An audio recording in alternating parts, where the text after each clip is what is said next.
My name is Taylor Young. I'm Chief Strategy Officer at CoLab. Our mission is to help engineering teams deliver life-changing products to the world years sooner.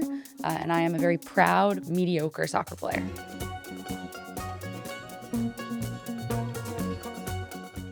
So Taylor, you are a world champion. So former president of Enactus. So from what I understand, you took a team of 80 students to the World Championships and won. Could you tell me a little bit about Enactus? What is it and why did you join? Yeah, Enactus is a student-run nonprofit.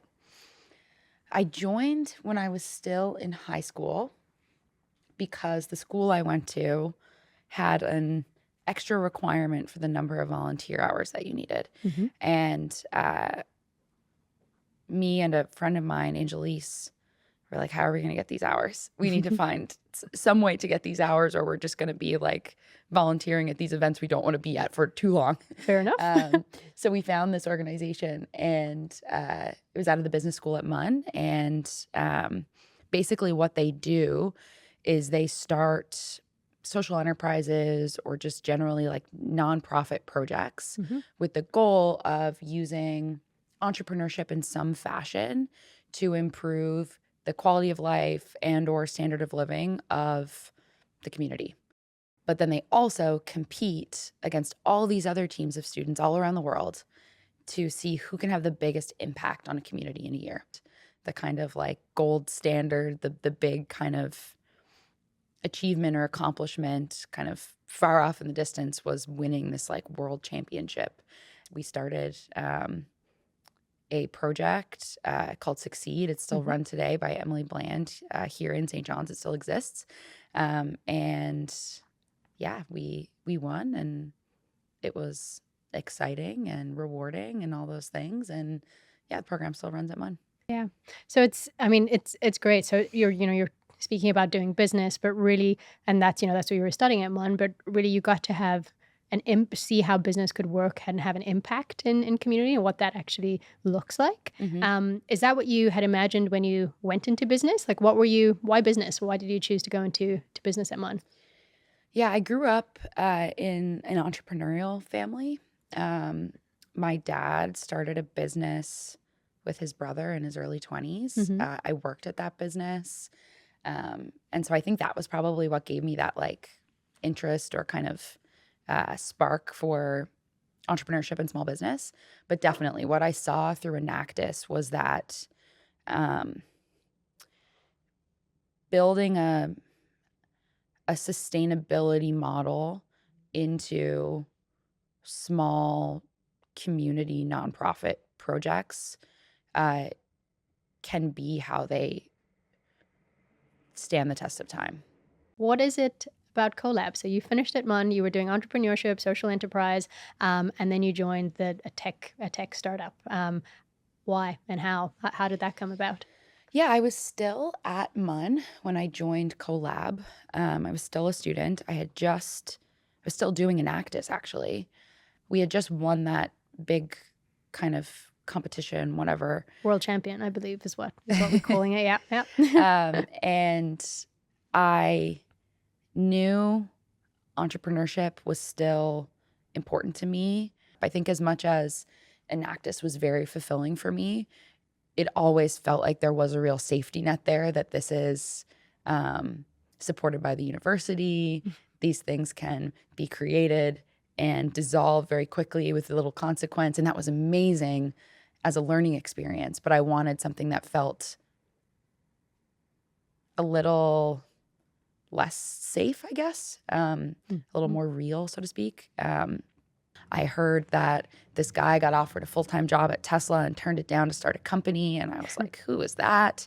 And then I saw that Adam had posted in our university Facebook group that they were looking for someone to help out with like government claims or something. And I was like, I could do that. So I wrote him and was like, yeah, I have some experience doing that. I could do that. And so I came in for a conversation at MCE at MUN, the Memorial Center for Entrepreneurship. And he was like, yeah, I'd love to have you do this, but we have absolutely no money. And I was like, that's okay. I've been volunteering basically full time for the past 5 years. I wasn't even really thinking about getting paid. So great. This is a great I'm fit. glad that's a future option. Right. Yeah. Let's talk about the future. But Yeah. right now, that's fine. I can handle that. And so I started doing that. And yeah, I've been working on it every day since. Have you found like a lot of the skills that you had from the safe environment of Enactus, how has that kind of helped you in the, I'll say the real world, you know, the real issues or challenges and opportunities that CoLab has brought you? There's two core things that come to mind. The first one is big picture thinking and problem solving. I think we were doing things very quickly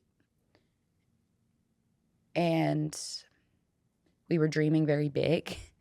And we also had this huge support network of our community and our province behind us, which allowed us to think really big, I guess. And we also had a lot of problems that needed to be solved overnight. And the people in the room were the ones who were going to solve them because there was nobody else. That has transferred very well. There's very little talking about problems.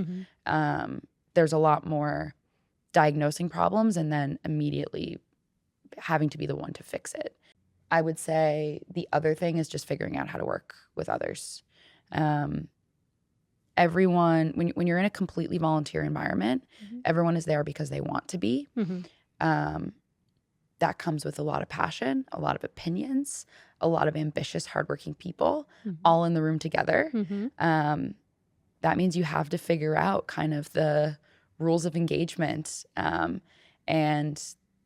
that translates very well too. That's like a core skill if you're going to put a lot of smart people in a room and a lot of passion and go after a common goal. You got to figure out how to leverage each other's skills and weaknesses and interests. And that is something that I don't think you're ever done learning that. No. But it's definitely like an overlooked core skill. So you are currently the Chief Strategy Officer at CoLab. And could you tell us a little bit about, you know, being a young female, you know, kind of rising up to the C-suite, you know, to become a C-suite executive? Have there been any challenges, or kind of opportunities that you faced along the way, and how did you address them? I think I've been really fortunate. I have a lot of friends, peers, colleagues that have some terrible stories of trying to get to a certain position, be respected in a room, whatever, and as a result of their gender or, you know, being marginalized in one way or another, has been a limiting factor, or just like a huge nuisance. I think I've been pretty lucky that I don't have any kind of like terrible stories, like I know so many people do. Yeah, it's nice. But I think certainly like there's challenges, you know, being a woman in a very male dominated industry. It can be more challenging to develop relationships quickly with customers, colleagues, investors, whatever, if you know, you're the only woman in the room. That can feel challenging or awkward or whatever. But I think I have a team that really deeply cares about gender diversity, not in the performative ways, but in the real ways, in the ways that they do the right things when it's hard to do the right things, not just when it is convenient or attractive or whatever. So I'm very grateful for that.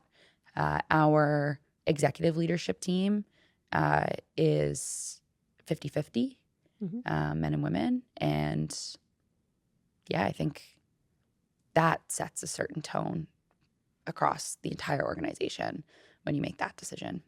You've spoken a bit about maybe folks being a little bit older, having more experience and what that looks like. Has mentorship helped you at all in your, you know, kind of your role and your experience, and what role does mentorship have, or has it had for you?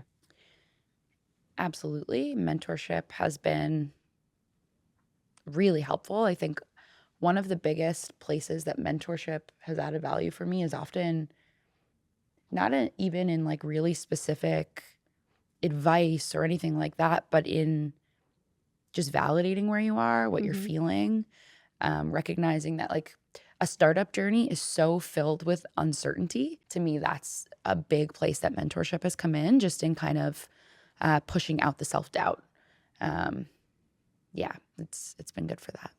So the idea of, so it's not necessarily, I'm going to call it imposter syndrome, that a lot of people may have, like, so, or somebody listening might wonder, you know what, she's, this is great. She's, 130 under 30 in Atlantic, Canada, which is wonderful. She's got an executive position. Does the topic of imposter syndrome ever come up? Does that ever cross your mind? Is that something you ever think about? Every day. I think in a lot of ways, it's an asset. Having a chip on your shoulder or a wanting to prove yourself is not a bad thing. It's a helpful thing, as long as it doesn't become just you torturing yourself about if you're good enough or not. Like I think I'm around very smart people every day, and I'm around very experienced people every day.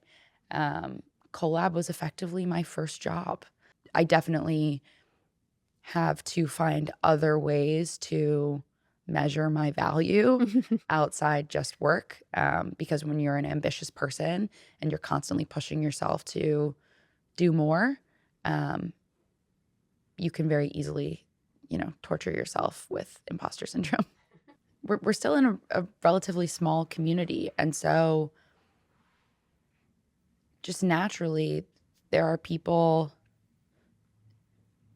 We need doctors and lawyers and people running coffee shops, and you know what I mean? And so because everyone isn't doing the same thing, or you're not, at least in an environment of surrounding yourself only with people doing the same thing as you, it creates a couple of things. It creates diverse perspectives and ideas. So you're not just kind of like hitting your head against the wall about the same topic all the time. So yeah, it's people and connections. People and connections. I love that. Yep. Taylor, it was a pleasure to chat with you today. I'm going to take away a reminder about, it's not necessarily the destination, but the journey to get there. So I appreciate that reminder. Thank you for your time. Thank you.